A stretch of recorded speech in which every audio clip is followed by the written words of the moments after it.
வணக்கம் குட்டீஸ். இன்னைக்கு நான் உங்களுக்கு ஒரு சின்ன அழகான கதைய சொல்ல போறேன். ஒரு வண்ணமயமான நகரத்துல குட்டி ஆரவ் அப்படின்னு ஒரு பையன் இருந்தான்.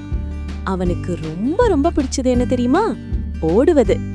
ஆமா, ரொம்ப வேகமா ஓடுவான். ஒரு நாள் அவன் புதுசா மஞ்சள் நிற செருப்பு போட்டுக்கிட்டான். செருப்பு போட்ட உடனே டப் டப் செருப்பு பேச ஆரம்பிச்சது. ஆரவ், நீ நல்ல காரியம் பண்ணும்போதுதான் நான் வேகமா ஓடுவேன்னு சொன்னது.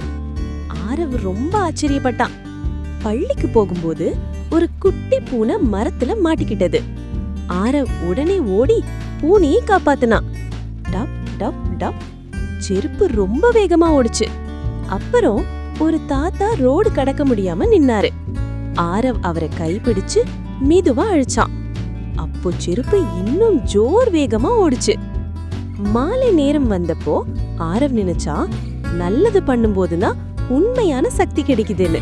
அந்த நாள்ல இருந்து செருப்பு பேசல, ஆனா ஆரவின் மனசு நல்லதையே பேச ஆரம்பிச்சுது.